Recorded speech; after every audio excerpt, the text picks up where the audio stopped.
essa é a nossa aula número 5. Bom, pessoal, como eu havia comentado com vocês durante as aulas, comentários e dúvidas que fossem feitos, durante as aulas seriam, então, pontuados e também esclarecidos na aula número 5. Então, essa é uma aula justamente para esclarecimento dessas dúvidas, tudo bem? Desde já eu quero agradecer a todos que puderam participar do nosso curso, que puderam dispor do seu tempo para participar das nossas aulas. A gente sabe o quão é importante o conhecimento e quando a gente pensa em um tema é justamente para agregar no dia a dia de vocês, Então eu quero agradecer em nome do Centro Educacional 7 de Setembro a todos que participaram, a todos que comentaram e também aqueles que fizeram perguntas, que trouxeram dúvidas, porque isso é importante e enriquece cada vez mais o nosso curso, tudo bem? Então vamos lá à primeira dúvida, que foi levantada inclusive por duas alunas, a Dayana e a Andrea. Na primeira aula, eu havia comentado quais são os profissionais que estão aptos a fazer prescrição, tudo bem? E eu acabei não citando o fisioterapeuta e, na verdade, até coloquei que ele não poderia prescrever. E aí a Dayana e a Andrea fizeram a gentileza de trazer o Acórdão 611 do COFITO de 1º de abril de 2017, que é justamente um acórdão que traz a normatização sobre a questão do profissional fisioterapeuta prescrever, tudo bem? Então, só para vocês entenderem, o profissional fisioterapeuta ele pode fazer prescrição? Sim, tá, gente? Ele pode fazer prescrição de acordo com esse Acórdão 611, tá? Eu vou explicar o porquê que eu havia comentado que ele não podia. Esse manual prático de dispensação que está ao lado direito da tela, é um manual que foi confeccionado pelo Conselho Regional de Farmácia aqui do estado de São Paulo e foi publicado em janeiro de 2017, tá? Esse manual ele fala quais são os profissionais que estão aptos a prescrever. Então, todos os profissionais que eu citei, inclusive na aula número 1, justamente estão descritos aí nesse manual, tá? No entanto, o fisioterapeuta ele não está descrito como um profissional apto a prescrever nesse manual. Por quê? Porque esse manual foi publicado em janeiro de 2017, enquanto o Acórdão 611 do COFITO foi publicado em abril do mesmo ano, Então, por esse motivo, até então não se sabia que o profissional fisioterapeuta ele era apto também, hoje, no caso, a fazer a prescrição de medicamentos que são isentos da prescrição, tudo bem? Então, gente, sim, como eu comentei, ele pode fazer prescrição, tudo bem? Até coloquei essa imagem aí, sim, eu posso prescrever, professor Murilas? Pode, tá? Profissional fisioterapeuta, ele pode fazer prescrição de acordo com esse acórdão. São medicamentos que são isentos de prescrição, então são aqueles que não são tarjados, como eu havia comentado na aula com vocês, tudo bem? No caso aqui, esse acórdão, ele coloca que ele pode prescrever desde que, óbvio, a indicação desses medicamentos que ele prescreve esteja relacionado à tua área de atuação, Então, sim, isso eu já comentei até na aula número 1, que muitos profissionais, como veterinário, como dentista, eles podem prescrever desde que também dentro da sua área de atuação, fisioterapeuta também na mesma situação, tudo bem? E aí, nesse acórdão, ele descreve quais são esses medicamentos isentos que eles autorizam a prescrição, tá? Então, aí entram as plantas medicinais, então fitoterápicos também, e os fitofármacos e os medicamentos homeopáticos, tá? Que são aqueles que estão dentro das PICs, que são as práticas integrativas e complementares, tudo bem? No caso, ele não cita aqui, por exemplo, medicamentos que são isentos de prescrição, mas não são fitofármacos e não são fitoterápicos, eles não colocam, no caso, o acórdão não descreve que o fisioterapeuta pode prescrever essas demais classes. Então, por exemplo, um dipirona, por exemplo, ele já não poderia prescrever, tá? Já o profissional farmacêutico, ele já pode fazer a prescrição deles. Então, existem limitações, tá? Isso eu quero deixar claro, que existem limitações. E a gente sempre tem que olhar de acordo com as nossas normatizações, as nossas resoluções, das áreas, para saber o que a gente pode prescrever, Então, por exemplo, o farmacêutico, ele também pode prescrever qualquer medicamento isento de prescrição, seja ele fitoterápico ou não. Tá? Já o Nutri, ele pode prescrever os isentos de prescrição, mas só os fitoterápicos, os fitofármacos, e entre outros. Então, existem algumas limitações para cada área. O farmacêutico, por exemplo, ele não pode prescrever medicamentos tarjados. Tem toda aquela regra que eu coloquei na aula número 1, que até pode em algumas situações, mas desde que tenha um diagnóstico prévio, que seja contemplado de acordo com a área, enfim. Existem diversos critérios. Quem não assistiu, assiste a primeira aula que eu vou estar explicando direitinho para cada uma dessas profissões. Aqui eu quero apenas focar no profissional fisioterapeuta, tudo bem? Então sim, o profissional fisioterapeuta ele pode prescrever fitoterápicos, ele pode prescrever homeopáticos, fitofármacos também. Os homeopáticos também, gente, que aí também não só eles, mas outras terapias que são feitas dentro dos PICs, né? Quando eu falo PICs, são as práticas integrativas e complementares, tá? Todos esses PICs que eles podem atuar, então, por exemplo, eles podem prescrever dentro deles florais também, tá? E entre vários outros, aromaterapia, né? Enfim, todas as práticas que estão contempladas nesses PICs, tá? Inclusive até o próprio biomédico, ele também foi inserido, né? Eu não comentei na aula número 1, mas até mesmo o próprio médico, ele também está inserido nessas práticas, ele também pode trabalhar com essas práticas que são os PICs, tudo bem? Certo, gente? Então, esclarecendo essa dúvida, sim, o fisioterapeuta ele pode prescrever. O que acontece é o seguinte, a gente já está acostumado com o médico, com o veterinário, com o dentista, né, que já aí estão há muitos anos prescrevendo, já é um hábito deles, né, desde muitos anos atrás. Os demais profissionais da saúde, que geralmente formam a equipe multi, que é quem? O farmacêutico, o enfermeiro, o nutri, o físio, e entre vários outros profissionais que também contemplam a equipe, né? É uma coisa mais recente, é uma atividade bem mais atual, né? Por exemplo, esse aí do fisioterapeuta foi em 2017, né? Então foi autorizado. Em 2013, por exemplo, foi o farmacêutico. E assim vai. Então se a gente for pensar, 2021, né? 10 anos atrás, 2011. Então não faz nem 10 anos, né? Que esses profissionais já estão prescrevendo, é uma coisa bem mais recente, bem mais atual, tá? Então, por exemplo, hoje eu posso dizer, talvez o psicólogo, até então eu não conheço, não sei se ele pode prescrever, até então eu sei que ele não pode prescrever, quer dizer, né? Mas pode ser que daqui a um tempo o conselho de classe dele autorize ele a fazer a prescrição de acordo com a necessidade, tá, gente? Então, isso é muito comum, as legislações sempre se atualizam, e de acordo com as demandas, novas demandas, né? Não só na questão da prescrição, até mesmo com outras práticas que são necessárias para cada profissional, aquele conselho ele levanta então aquela questão e leva à frente, se for aprovado, então eles acabam publicando, tá? Então, sim, o fisioterapeuta hoje ele pode fazer prescrição, hoje não, né? Desde 2017, né? Desde que foi publicado esse acórdão, ele está apto. Uma coisa que é importante citar, tá, gente? Que eu já falei também, inclusive na aula número 1, é que se você quer ser um profissional que quer prescrever, é importante que você faça uma especialização, uma residência, enfim, alguma coisa relacionada a essa área para que você esteja apto para fazer aquilo, tá? Porque, por exemplo, eu posso fazer prescrição, como farmacêutico, eu posso prescrever medicamentos sem prescrição tranquilamente, mas eu tenho que levar em consideração que não basta eu só conhecer os medicamentos, saber o nome e a dosagem. Eu preciso entender também de interação medicamentosa, reação adversa e entre vários outros aspectos que a gente levanta, né, com relação a esse processo, que são aspectos clínicos e importantes que a gente deve levar em consideração para não ter problema. Porque imagina só, eu sou um profissional farmacêutico, vem um paciente que me fala que está com dor no corpo, alguma coisa do tipo, e eu sei que como profissional apto eu posso prescrever sim o medicamento isento de prescrição, certo? Faço a prescrição dele e não leve em consideração que o paciente tem outros problemas de saúde, usa outros medicamentos e muitas vezes esse medicamento que eu acabo indicando para ele que é isento de prescrição pode causar uma interação medicamentosa com outro medicamento, diminuindo a efetividade dele ou até aumentando a sua potência, causando então a toxicidade e levando aí a complicações sérias para aquele paciente. Então, para você que quer ser prescritor, independente de qual profissão você seja, que você obviamente seja autorizado pelo conselho de classe para fazer aquilo, é importante que você pense em fazer uma pós-graduação, uma especialização na área que você quer, justamente para você estar apto a fazer isso. Senão, né, fica um pouco complicado. Tudo bem, gente? Então, fisioterapeutas são fisioterapeutas, não são fitoterapeutas, né? Então, é importante que se quer prescrever plantas medicinais, por exemplo, fitoterápicos, entre outros, é importante, então, fazer uma especialização em fitoterapia. Se quer prescrever produtos homeopáticos, então é importante fazer uma pós em homeopatia ou antroposofia, tá? Então, fiquem atentos a isso, tá, gente? Se atualizem, porque isso é importante aí para vocês se capacitarem e fazerem aquilo qual o conselho de vocês permitem cada um fazer, tudo bem?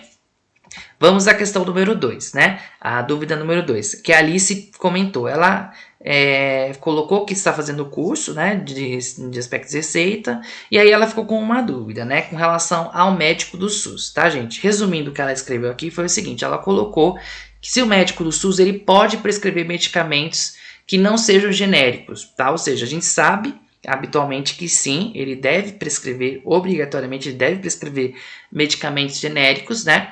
Mas ela quer saber se por um acaso, né, ele pode prescrever outras classes na receita, outros medicamentos, na verdade, que não são genéricos, como os comerciais, que aí no caso entre referência similar, né?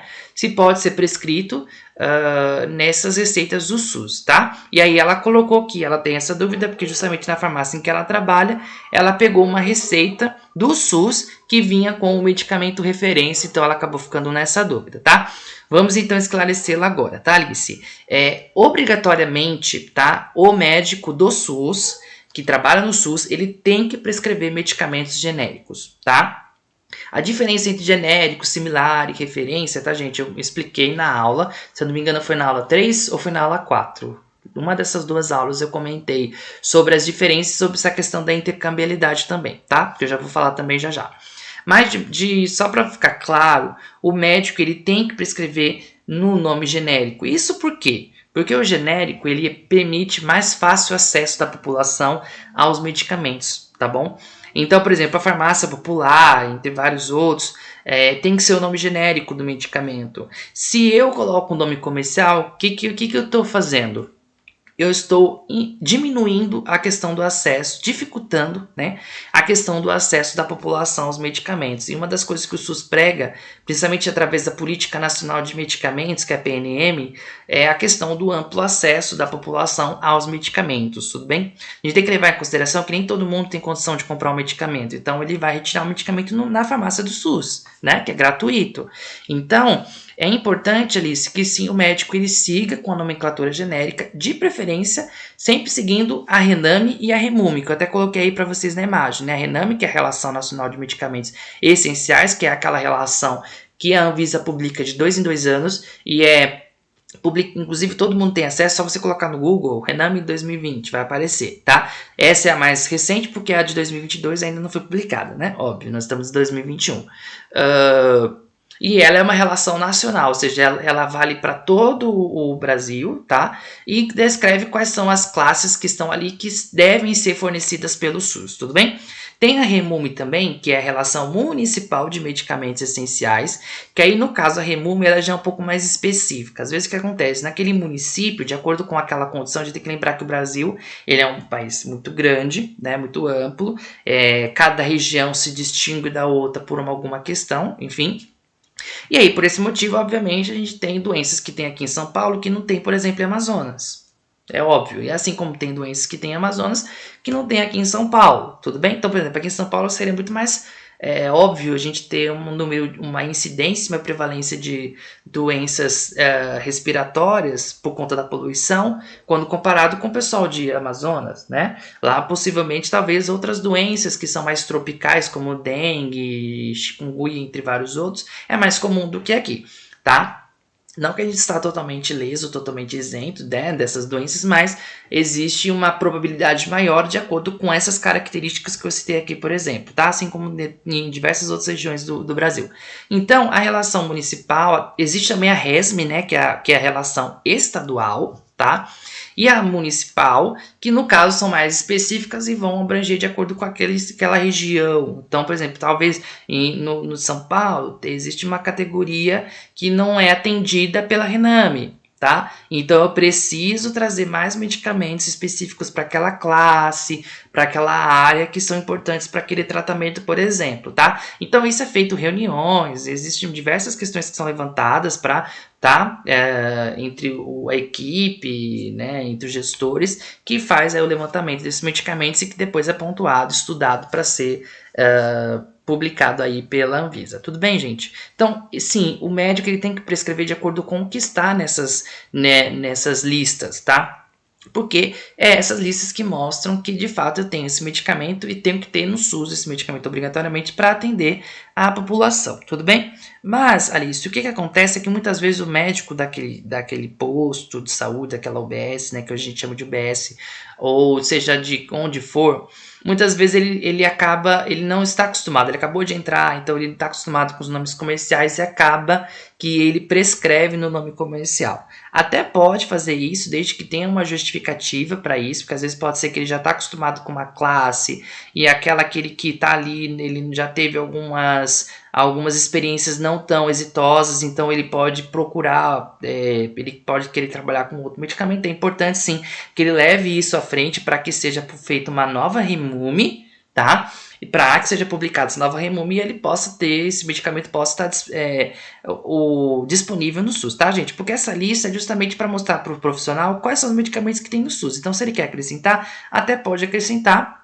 Claro que é feito um estudo de custo, de eficácia, enfim, efetividade, mas ele pode sim tentar acrescentar, e aí de uma vez acrescentado não tem problema nenhum, porque está ali listado, tudo bem? Agora, se esses medicamentos se ele prescreve algum medicamento que não tá, teria que ter uma justificativa descrevendo o porquê, tá? E outra coisa, é importante que ele também pergunte à pessoa que tá ali se ela tem condição de comprar, porque muitas vezes a pessoa não tem, né? Tem muita gente que depende da farmácia do SUS para conseguir ter acesso ao medicamento, tá? Ou não só do SUS, mas as farmácias populares também. Então ela depende disso para poder fazer o uso do medicamento, tá? Então o que acontece? O que você fez não está errado. Se você fizer a dispensação, tudo bem. Mas uma das coisas que você poderia fazer ali nessas circunstâncias é entrar em contato com o médico prescritor e perguntar por que ele não fez a prescrição do medicamento genérico. Tá? Você pode barrar nessa etapa e perguntar para ele, conversar com ele, tá? Mas assim, o correto na verdade é o correto e o ideal, né? É que ele sempre faça a prescrição, os médicos do SUS, tá, gente? Estou falando dos médicos do SUS. É ideal que ele faça a prescrição, sim, no nome genérico e de acordo com a RENAME, com a REMUME, com a RESME, enfim, com todas essas listas aí importantes para cada região, tudo bem? Certo? Então vamos lá. A Eveline Florencio, ela elogiou o curso, né, primeiramente, então obrigado, Eveline, pelo elogio. E aí ela citou aqui, né, que gostaria de ver mais cursos na área farmacêutica, e eu desde já, Eveline, já comento com você que sim, a gente tem cada vez mais buscado trazer cursos para a área farmacêutica. Eu, que sou farmacêutico, os professores que são farmacêuticos vêm trazendo ideias de cursos. Esse curso que eu trouxe, inclusive, para vocês, foi uma das ideias que a gente trouxe. O curso de administração farmacêutica, para quem não assistiu, tem na plataforma Nova Classe. Acessem lá, é bem legal, né? É um curso bem interessante. Então, e que também fala da questão da gestão na área farmacêutica. Então são cursos que a gente cada vez mais vem trazendo, inclusive tem cursos de farmacologia, você até colocou farmacologia, farmacocinética, farmacodinâmica, tem cursos de farmacologia, farmacocinética e farmacodinâmica que estão ali englobados, né? Tem uma professora que fala sobre esse tema, se eu não me engano, a professora Aline Camargo, mas ele está disponível na plataforma Nova Classe, tá? Então, Eveline, você pode entrar nessa plataforma, é só escrever lá, plataforma Nova Classe, né, do Centro Educacional 7 de Setembro, e aí você pode ter acesso a esses cursos lá. Esses cursos pela Nova Classe, tá, Eveline, eles são pagos, tá? Se eu não me engano, R$29,90 por mês, tá? E aí você tem direito a 2 certificados por mês e pode assistir qualquer curso que está disponível na plataforma, tá? Na Nova Classe, tudo bem? Mas eu acho interessante, eu coloquei esse comentário para mostrar para vocês, Eveline, que a gente já tem esse curso de farmacologia lá disponível, tá bom? E com relação ao curso de interação medicamentosa que você também colocou, a gente também já sugeriu, tá? Como tema. Então a gente leva para a coordenação estuda e aí a gente traz aí o tema para vocês, depois que é aprovado a gente traz para vocês, tá bom? Então essas ideias, tá, gente, de temas, de cursos sempre são bem-vindas. A área farmacêutica é uma área muito rica, então tem muita coisa a se abordar, muito tema que pode ser abordado, né? Então é importante aí trazer essas indicações pra gente, sempre acaba sendo importante, por isso que eu coloquei aqui, tá? Porque assim, a gente está ciente, a gente está vendo esses temas e a gente está levando para frente para que eles sejam aí aprovados e a gente futuramente aí possa estar ministrando eles para vocês, tá bom? Muito obrigado, Eveline, pelo comentário, tá?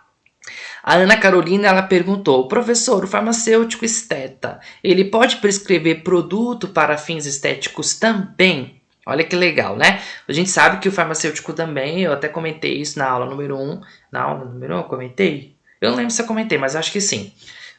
Que o farmacêutico ele também pode trabalhar com estética, né? Eu falei do biomédico, esteta, e eu, se eu não me engano, também citei do farmacêutico bem por cima, mas se eu não citei, vamos lá. Ele, sim, gente, é aprovado, tá? O próprio Conselho Federal de Farmácia aprovou essa área para o farmacêutico também atuar, então existe sim farmacêutico esteta, né? Cada vez mais os profissionais da equipe multi, né, de forma geral, também vem procurando ir para essa área, tem um fisioterapeuta, o enfermeiro também está sendo inserido nessa área, então é bem interessante, né, porque é uma área que vem crescendo bastante, né, e aí eu coloquei aí essa guia, e tanto do Conselho do Rio de Janeiro, e essa também do Conselho aqui do Estado de São Paulo, tá, que são os conselhos regionais, os conselhos de farmácia do Estado do Rio de Janeiro e do Estado de São Paulo, tá? E nesse guia, eles descrevem justamente essa questão do farmacêutico poder prescrever. Tudo bem, Ana? Então a gente sabe que, como eu já inclusive falei na aula número 1, o farmacêutico ele pode prescrever medicamentos isentos de prescrição. Então, a mesma coisa se enquadra para os produtos estéticos. Produtos estéticos que são isentos de prescrição, sim, o profissional farmacêutico ele pode prescrever. E aí, nessa guia estética, principalmente nessa do Rio de Janeiro, ele descreve o seguinte: para a dispensação direta ao paciente, o farmacêutico esteta ele pode prescrever formas farmacêuticas para serem administradas pela via enteral, né? Já no caso da parenteral, ela é justificável apenas, né, para prescrições de uso tópico, tá, gente? Creme, essas coisas de uso tópicos, tá? Naquela região que você está, no caso, prescrevendo, tudo bem? A interal, como você sabe, quando a gente deglute, né, geralmente ela é deglutida, porque ela passa por toda a via interal, né, não necessariamente só pela via oral, também tem a via retal também, né, e a sublingual também, né, que são as vias que são pela essa via interal. Parenteral é que está ao lado, então pode ser tópica, como nesse caso, que é o que é justificável, e existem aquelas que são, por exemplo, como as injetáveis, de uma forma geral. Então, nesse caso, não pode, tá? Só para via tópica ele pode prescrever quando for para via parenteral, certo? Já para execução das técnicas e recursos terapêuticos autorizados em estabelecimento de natureza estética, ele pode solicitar a aquisição, no caso a compra, né, de preparações interais e também parenterais a serem administradas pela via oral, tópica, via endovenosa, intramuscular e subcutânea. Então ele pode também aplicar, desde que seja para ali, para a clínica dele. Não pode prescrever para a pessoa usar em casa, mas ele, no caso dos injetáveis, tá? Mas ele pode comprar, adquirir para poder injetar para os procedimentos estéticos em si. Tudo bem, Ana? Então, respondendo essa pergunta, ele pode prescrever sim, tá? Desde que, como eu comentei, seja isento de prescrição, ok? Aí a Cacá Moura, ela escreveu o seguinte: curso sensacional, você é excelente professor, muito obrigado pelo elogio, Cacá. E ela descreveu a seguinte dúvida, vamos lá. O medicamento similar, ele pode ter princípio ativo a mais que o referência dele? Aí ela até citou exemplo. Por exemplo, a aspirina e o melhoral. Eles podem ser considerados referência similar respectivamente? Vamos lá, tá? Primeira coisa. Sim, a aspirina e o CAF aspirina, inclusive, que é da Bayer, né? Como vocês podem ver aí na imagem, ele é referência, tá? E o melhoral, ele é um similar. Então, eles são considerados, sim, tá, o Kakamura? Eles são considerados, sim, medicamentos referência, no caso da aspirina, CAF e aspirina, e o melhoral, ele é considerado, sim, como um similar, tá? A questão é, eles são intercambiáveis? Aí é que eu vou responder para você, que eu acho que era mais essa dúvida que você tinha, né? Primeira coisa, para que um medicamento ele seja intercambiável, tá? Ele tem que ter o mesmo princípio ativo, a mesma quantidade de princípios ativos que eu tenho em um, eu tenho que ter em outro, tudo bem? Mas antes de a gente chegar nesse ponto, vamos entender uma coisa. O melhoral, tá? O que ele tem de diferente que o aspirina não tem? O aspirina normal ali, ó, tá? Que é o que tem a mesma dosagem, porque quando a gente fala de intercambiabilidade, a gente tem que lembrar, e outra, quando a gente fala de um similar, tá? Um medicamento similar, independente de ser intercambiável ou não, quando ele é similar de alguma referência. Porque qual que é a diferença? Eu falei isso para vocês na aula 3 ou 4, né? Eu coloquei a diferença entre os três, né? Do genérico, do referência e do similar. O que acontece? O referência é aquele que é produzido, é inovador, né? Não existe no mercado ainda, então tem todo aquele estudo que demora bastante tempo, testes que são feitos, que são os testes pré-clínicos e clínicos, entre outros. E aí, no caso, esses medicamentos são considerados referências, têm a patente por um determinado tempo, e quando essa patente se encerra, aí os medicamentos genéricos e os similares podem então começar a ser produzidos, tudo bem? Só que o que acontece, gente? O similar e o genérico é uma cópia fiel daquele do referência. Existem algumas coisas que podem mudar entre, por exemplo, o genérico geralmente ele é tudo igual.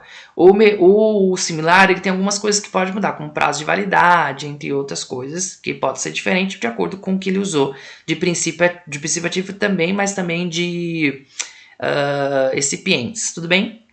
Mas só para ficar claro, o que acontece?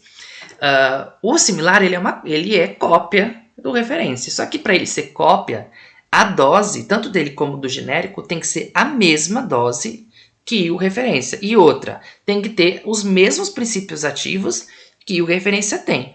Então, por exemplo, o Melhoral, o Kakamura, ele não é similar do aspirina e nem do cafeaspirina. Eu até trouxe o cafeaspirina para você entender porque eu coloquei ele aí. Vou explicar porque eu coloquei ele aí. Mas o Melhoral, ele não é similar do aspirina. Por quê? O que ele tem que o aspirina não tem? Cafeína, certo? Então o ácido acetilsalicílico, que é a única semelhança que eles têm, 500mg é 500mg, isso ok. Mas ele tem cafeína e o referência não tem cafeína. Então ele não é similar do aspirina, o Melhoral. Eu até trouxe a cafeaspirina que também tem cafeína, mas olha só. A cafeaspirina, o ácido acetilsalicílico, ele tem 650mg de ácido acetilsalicílico, que é o AS, tá? E ele tem 65mg de cafeína, enquanto o Melhoral tem 500 de AS e 30 de cafeína. Então é diferente também a dosagem. O princípio ativo são os mesmos, mas a dosagem é diferente. E por esse motivo, então, ele também não é similar do cafeaspirina. Ele é similar, então, de quem, professor? Ele é similar do Doril. É o Doril, tá? Que é o referência aqui no caso. E aí o Melhoral, ele é um similar dele. Pode ver que inclusive são os mesmos princípios ativos e a mesma dosagem. Tudo bem? Então, a primeira coisa que tem que ficar claro, para ser similar, ele tem que ter os mesmos princípios ativos e a mesma dosagem, tá bom? Então, o Melhoral, ele é sim similar do Doril, não da aspirina. Tudo bem? Certo? Claro, essa primeira dúvida? Então, tá bom. Eu até coloquei para vocês verem, né, que eu peguei a lista da Anvisa, tá, gente? Inclusive a fonte tá aqui embaixo, quem quiser entrar, tá disponível no Google, tá? Essa é uma lista B, ele tem a lista A e B. A A que eles colocam no site deles são os princípios, são os medicamentos referência, que eu coloco que são só os medicamentos referências, tá? Eles colocam A, os medicamentos referências que não tem associação, que é só um único princípio ativo, por exemplo, a aspirina aqui da Bayer, né, o primeiro, ele está na lista A. Já no B, a gente tem o cafeaspirina, a gente tem o Doril, tá? Que são medicamentos referências e são medicamentos que têm mais de uma associação. Por isso que o B, são referências, mas que tem mais de uma associação, que no caso aqui é acetilsalicílico mais a cafeína, tá? E entre vários outros medicamentos que também tem, tá? Essas associações. Então, o que acontece? Nesse caso, vamos descrever quando a gente fala de medicamento similar, né? Vamos descrever então como ele é classificado, como ele é apresentado. Ele é aquele que contém o mesmo ou os mesmos princípios ativos, apresenta a mesma concentração, forma farmacêutica, via de administração, posologia, tá? Não vou ler tudo. Eu só quero mostrar para vocês o que eu grifei em vermelho. O mesmo ou os mesmos princípios ativos. E apresenta a mesma concentração. Por isso que eu falei para você que ele não pode ser similar da aspirina e nem da cafeaspirina, porque ele não apresenta os mesmos princípios ativos. Ele tem dois, e mesmo que a cafeaspirina também tenha dois, as dosagens estão diferentes. Por isso que está ali a mesma concentração, tá? Então ele é sim similar, mas ele é similar do Doril. Mas o que isso tem relação com a intercambiabilidade? Vamos entender agora. Lembra que eu falei para vocês da intercambiabilidade? Que hoje a gente sabe que o referência ele é intercambiável com um medicamento similar, tá? E vice-versa, tudo bem? E ele também é intercambiável com medicamento genérico, como a gente pode ver aqui. A única coisa que não existe intercambiabilidade é entre o genérico e um outro similar, e entre o similar e um outro similar, tudo bem? Então, beleza, a gente já está ciente disso, que eu inclusive comentei aí nas nossas aulas também, tá?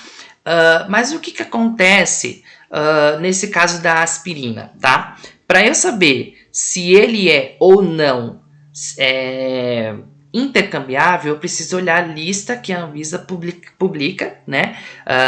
No Diário Oficial da União, tudo bem? Ela, inclusive, sempre está atualizando essa lista, né? E lá ela descreve quais são os medicamentos que são intercambiáveis. Então, ela descreve os similares e intercambiáveis com as referências, tudo bem? Então, como vocês podem ver aqui na lista, se a gente fosse ver aquele exemplo anterior lá da aspirina e do Melhoral, né? Primeira coisa, o Melhoral, ele não está na lista, tá? Então, eu até pesquisei, busquei, não tem Melhoral na lista. Então, o Melhoral, ele não é um medicamento intercambiável, tá? Não é um medicamento intercambiável, isso é importante, tá? A gente deixar claro. Ele não é. E aqui, no caso, qual que seria, então, com a aspirina da Bayer? Ela seria, então, intercambiável com quem? Com esse AS Protect aqui da Sanofi, né? É ele? Isso, da Sanofi. Então, olha só o que a Anvisa coloca. Ela mostra que o aspirina Prevent, aí ele até mostra a dosagem aqui, né? 100, ele tem um de 100 e tem um de 300. Eu só peguei o exemplo de cima, do de 100, tá? Ele mostra que o aspirina Prevent de 100mg, que inclusive é da Bayer, tá? Eles não descrevem aqui, mas eles descrevem a marca aqui. Então, aqui tá a marca, você já sabe, olhando pela marca, você já sabe quem é o laboratório, tudo bem?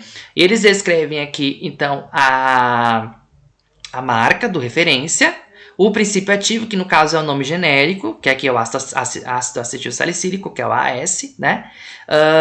E o nome comercial dele, que no caso o nome comercial similar, tá? Que aqui é o AS Protect. Então, o aspirina Prevent, como vocês estão vendo aqui na imagem, Prevent, enfim, de 100mg, ele é intercambiável com esse similar aqui, ó, AS Protect, que também é 100mg. Então, a dosagem é a mesma, o princípio ativo é apenas um para ambos. Se a aspirina Prevent tivesse um outro princípio ativo além do ácido acetil salicílico, obrigatoriamente o medicamento similar intercambiável com ele também deveria ter, na mesma dosagem. Tudo bem? Então, respondendo a sua dúvida, Kaká, pode ser intercambiável nessas condições e quando está na lista, porque às vezes você até tem o mesmo medicamento com a mesma dosagem, com o mesmo nome, tudo igual, mesmos princípios ativos, só que na hora que você vai olhar na lista, você vê que ele não é intercambiável. Isso por quê? Porque ainda a lista está sendo atualizada, porque nem todos os medicamentos similares ainda foram aprovados para serem intercambiáveis. A Anvisa ela tem um prazo justamente para avaliar todas as documentações que eles mandaram, com os estudos que eles tiveram que fazer, né, que eles foram obrigados a fazer para provar a equivalência, entre outras coisas. Então eles estão tendo esse tempo para poder, de acordo com o tempo, ir publicando a atualização e aí acrescentando, tá? Então os que não estão na lista não podem ser intercambiáveis. Então, por exemplo, se a pessoa chegasse com a prescrição de uma aspirina Prevent e quisesse fazer intercambiabilidade com o outro, falar, você não tem um medicamento mais barato? Porque geralmente eles perguntam assim. Aí eu iria olhar assim, mas sempre levando em consideração essa lista. Então, assim, tem o AS Protect, e iria passar o valor, se no caso fosse numa farmácia comercial, né, claro, e para esse paciente e tudo mais. Tudo bem? A mesma coisa com o genérico. Também tem que ser aquele que está descrito aqui, embora o genérico, né, ele tem um nome genérico já justamente para facilitar a intercambiabilidade, então ele é intercambiável independente, só os similares que têm essas particularidades, porque, como eu havia explicado, vai de acordo com o que a Anvisa vai publicando nessa lista. Então, sempre olha essa lista, tá aqui as fontes, inclusive, que eu coloquei tanto a fonte dessa intercambiabilidade que eu expliquei para vocês do folheto, quanto a fonte aqui também da onde eu retirei essa lista da Anvisa, que vocês podem ter acesso aí no Google com todos. Aqui não são só dois, tá, gente? Eu só cortei para facilitar aqui a apresentação, mas é uma lista enorme, então vocês podem olhar lá que vocês vão ver quais são os medicamentos que estão listados ali, tudo bem? Próxima dúvida, a médica veterinária Elisandra Alves, né? Ela fez 3 perguntas. Vamos lá. A questão A. Quais profissionais podem utilizar anestésicos e realizar procedimentos cirúrgicos com fins estéticos? E aí, o B e o C, Eu vou separar para ficar mais fácil, tá, gente? As respostas, que aí fica mais fácil cada um para não ficar confuso, tudo bem? Então vamos primeiro só a questão A. Antes disso, só mostrando que ela também agradeceu e gostou da aula, e eu agradeço pelo seu comentário, tá bom, Elisandra? Muito obrigado. Vamos lá, a questão A. Eu separei para ficar mais fácil, tudo bem? Quais profissionais, então, podem utilizar anestésicos e realizar procedimentos cirúrgicos com fins estéticos, tá? Então, aqui estão eles. O médico, né? A gente sabe que o médico, sim, ele é autorizado. Tanto cirurgião plástico, dermatologista, eles podem fazer procedimentos mais invasivos e, inclusive, também utilizar anestésicos para isso, tudo bem? O médico veterinário também, ele pode fazer, tá, Elisandra? Ele pode fazer, porém, desde que haja indicação para o benefício do animal, o que é permitido pela resolução, inclusive, do Conselho Federal de Medicina Veterinária, né, do número 877 de 2008. E aí, eu até coloquei alguns exemplos que mostram em que caso o profissional médico veterinário também pode fazer esses procedimentos.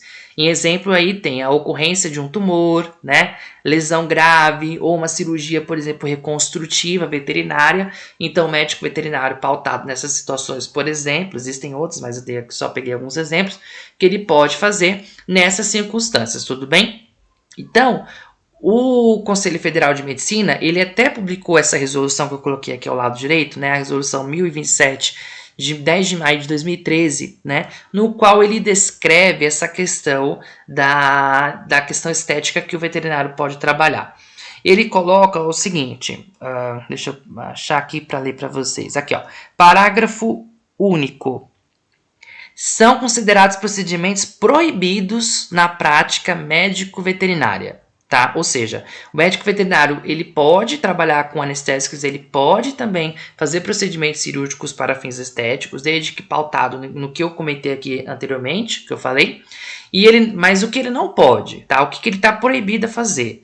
Caudectomia, como vocês podem ver aqui na imagem, o corte da cauda do animal, né? Conchectomia, tá? Que aí no caso é o corte das unhas, né, dos animais, cortes cirúrgicos, né, deles. Cordectomia, que aí no caso são das cordas vocais, que eu coloquei na imagem aí também, dos animais, tá? E onectomia, né, em felinos. Não, desculpa, gente. Onectomia, que é o das unhas, tá? Que não pode. A conchectomia, no caso, é a orelha, tá? No pitbull era muito comum, né? Cortar a orelha para ficar em pé. Tá? E então esses procedimentos estão proibidos, eles não podem ser realizados de jeito nenhum, tá? Então essa resolução aí ela mostra desde 2013 essa prática é proibida, tá? Isso não pode acontecer. Então ele pode sim o veterinário trabalhar com esses procedimentos, com os procedimentos estéticos, tá? Inclusive usar anestésicos, tá? E procedimentos cirúrgicos com fins estéticos, desde que sempre pautado no benefício para o animal, tá? E nesses exemplos que eu citei aí, por exemplo, para você, tá bom? Certo? Aí a gente também tem quem mais? A gente também tem um cirurgião dentista, tá, gente? Ele também pode fazer o que eles chamam de harmonização orofacial, tá?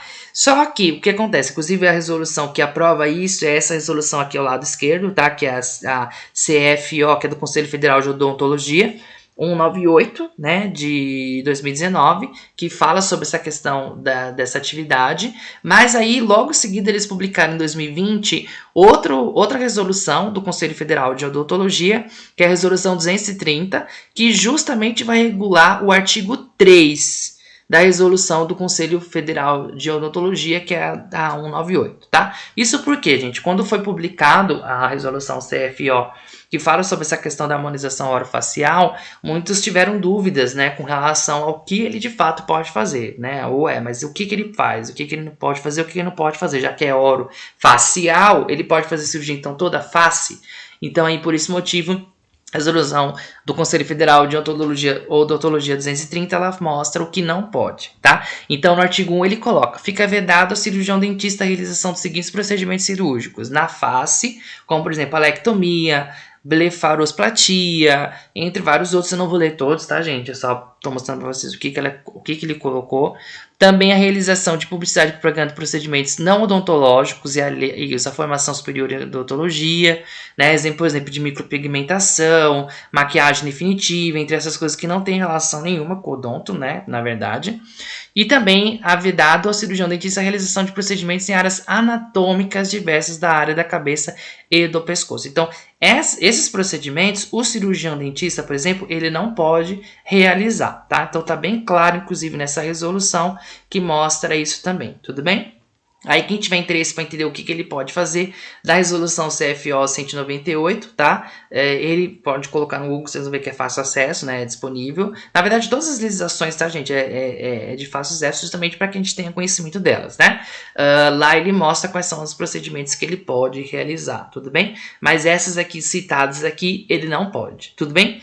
Então, o médico veterinário, o cirurgião dentista, eles podem fazer essas atividades, mas com essas limitações que eu citei. Os demais profissionais, biomédico, farmacêutico, enfermeiro, físio, todos eles envolvidos na área estética e entre outros, não estão autorizados a utilizar anestésicos e nem a realizar procedimentos cirúrgicos, tá? A gente, por exemplo, farmacêutico, a gente pode fazer diversas intervenções desde que elas não sejam procedimentos invasivos, tá? Procedimentos invasivos e cirúrgicos já não podem ser realizados, tá? Então, existem limitações e, obviamente, o uso de anestésicos ele só com prescrição dos profissionais legalmente habilitados para isso, tudo bem? Então, aqui, no caso, esses demais profissionais que eu citei, eles não podem fazer esse procedimento do qual você perguntou, tá? Outra pergunta que ela fez, né, é se no receituário o CNPJ pode estar ausente, como no caso de um profissional autônomo. E aí eu já respondo que não pode estar ausente, tá? O Elisandra, é importante que todas aquelas informações que eu citei na aula 1, falando sobre a questão do que não pode faltar na receita, devem estar lá. Tá? Então, o nome do consultório, o nome do profissional prescritor, o endereço, CNPJ, telefone, tudo isso tem que estar descrito, bem descrito, né? Para que a gente possa ter acesso e até saber se de fato a pessoa está fazendo uma atividade que é aprovada, né, pela legislação, tá? Aí eu até quis entender, até entendi o que você quis dizer com relação ao profissional autônomo. Mesmo o profissional sendo autônomo, ou seja, ele não está vinculado a uma instituição, a um hospital, ou ao SUS, ele tem que sim ter uma clínica para ele fazer um procedimento, né? Por exemplo, você é veterinária, né? Então, no caso, se você trabalha numa clínica, você é autônoma, tudo bem? Você tem a sua clínica, mas a tua clínica ela tem um CNPJ, ela tem um endereço, ela tem um telefone, certo? Então, isso tudo tem que estar escrito na receita. Tá? A mesma coisa a gente farmacêutico. A gente farmacêutico que também foi autorizado a prescrição, a gente pode fazer sim a prescrição desde que a gente esteja no estabelecimento. Então, por exemplo, pode ser numa drogaria? Pode. Então tem que ter os dados da drogaria, inclusive o CNPJ. Pode ser numa clínica farmacêutica? Pode ser numa clínica farmacêutica, mas essa clínica também tem que ter CNPJ, tá? Tudo tem que estar regularizado. Então é importante que sim tenha o CNPJ da empresa na receita, sim. Tá bom? Então não pode faltar, ok? Aí a última pergunta, né? As exigências na dispensação de medicamentos de uso humano, como por exemplo, posologia, frequência e duração, podem ser questionadas pelo farmacêutico. No caso de ser uma prescrição médico-veterinária, já que a espécie paciente não é humana. E aí, né? O que ela quer dizer, em outras palavras, é o seguinte: a gente, como profissional farmacêutico, a gente está ali responsável por fazer a avaliação das prescrições. Então, por exemplo, no uso humano, eu sei qual é a dose máxima, eu sei o quanto eu posso dispensar ou não. Tem toda uma regra que eu sigo para dispensação. E para os animais? Como é que funciona isso, né? Para uma prescrição médico-veterinária. Aí, o que acontece, Elisandro? Nesse caso, a gente também sempre vai dispensar de acordo com o que o médico prescreve. Então, por exemplo, o médico que não é veterinário, né, o médico para nós humanos, ele vai prescrever, a gente vai fazer a dispensação. O que a gente sempre vai levar em consideração? Se é uma quantidade muito grande, mesmo que seja um medicamento que não seja controlado, obviamente que a gente não vai dispensar, a gente vai pensar, o que está acontecendo, né? Existe uma certa limitação para a quantidade de medicamentos, tá? Apesar de que não tenha uma quantidade descrita, correta, não, isso que eu estou falando para os medicamentos não controlados, tá? A gente tem sim uma base do que realmente normalmente é prescrito. Então, por exemplo, problemas como inflamação, problemas como febre, dor de cabeça, a gente sabe que os medicamentos que são vendidos geralmente são prescritos e vendidos para 3, 4, 5 dias, coisa básica, né? Ainda que seja crônico, sempre tem aquela questão se dor, né? E ainda assim a gente tem uma quantidade certa a ser dispensada. Mas o que acontece? Que eu quero explicar. A gente, apesar de não ter conhecimento da fisiologia animal, né, a gente não conhecer a fisiologia, a patologia, entre vários outros aspectos que, no caso, só os veterinários estudam, né, ou quem também trabalha nessa área, enfim, a gente não, apesar de não ter esse conhecimento, a gente pode, por exemplo, barrar se é uma quantidade muito grande. A gente, ou, no caso, eu poderia nem barrar ali e impedir, mas eu poderia entrar em contato com o veterinário. Então, se eu suspeito que está tendo algum problema, porque muitas vezes, não estou falando que é o veterinário que está usando de má fé. Às vezes a própria pessoa está trazendo uma prescrição falsa. Isso pode acontecer, né? Ainda mais hoje na era que nós estamos, é bem comum. Então, eu entraria em contato com o veterinário no qual eles escreveram o número do telefone, por isso a importância também do CNPJ, para saber se de fato é a empresa, está tudo regularizado, tudo certinho. Eu entro em contato com o veterinário e falo, ó, tá prescrito isso, é isso mesmo? E aí o veterinário me confirmaria se de fato é ou não, tá? Não tem limitação para isso, mas a gente sempre fica atento a essas questões. Agora, por exemplo, medicamentos da portaria 344, a regra é clara. A gente tem uma quantidade exata a ser liberada. Então, por exemplo, para os medicamentos que estão prescritos na RCE, que é o Receituário de Controle Especial, que aí entra as listas C1, C3, não, C1, C2 e... Não, C1 não. C1, C5... Olha, eu já esquecendo, né? C1, C5 e os adendos A1, A2 e B1. Esses 5 medicamentos são prescritos na RCE, certo? Eu sei que todos eles têm um máximo de permissão de tratamento até 60 dias, a não ser para os antiparkinsonianos e os anticonvulsivantes, que são 180 dias, né? Que aí tem a exceção. Só que eu estou levando em consideração a portaria 344, não a resolução nova, né? Que está aí vigente enquanto nós estamos na pandemia. Tá? Mas, enfim, de qualquer forma, eu tenho um prazo máximo para liberar. Tá? No caso da pandemia, esses 60 dias ele subiu, de acordo com essa nova resolução, que é a 357, né, se não me engano, é 357, ela subiu para 180 dias também, então 6 meses de tratamento. No caso daquelas que tinham máximo de tratamento para 30 dias, subiu para 90, que são 3 meses. Né? Então eu sempre vou levar em consideração o que está na portaria 344 é regra. Máximo é 60, máximo é 30, máximo é 180, seja como for, eu vou seguir o que é aquelas prescrições de acordo com cada característica de cada uma, se é notificação amarela, se é azul ou seja qual for, eu vou levar em consideração o que está ali, independente se for para animal, se for para humano, se for para o que for. Tá? Até mesmo o uso para dentista, eu vou sempre seguir a regra no qual a portaria me cobra, tá? E exige da gente como profissional que está ali dispensando. Para as demais categorias, já não existe essa regra, mas é o que eu falei. Eu iria suspeitar se fosse uma quantidade muito grande de medicamento. Agora, a questão de dose, essas demais questões, isso a gente já não leva tanto em consideração, porque isso aí vai de acordo com o profissional que está prescrevendo. Né? Às vezes a gente até poderia entrar em contato para entender, porque com uma dose muito alta, a não ser que eu não tenha na farmácia, aí não tem muito o que fazer. Mas isso é uma dose muito alta, o que está acontecendo? Você pode entrar em contato com o profissional, por isso que tem que ter o telefone nas receitas, para que a gente possa entrar em contato com vocês, profissionais que são prescritores, e perguntar, olha, como é que isso aqui tá certo, é essa dose mesmo, tal, e aí ficar mais claro e não ter nenhuma barrar na hora do processo da dispensação. Tudo bem?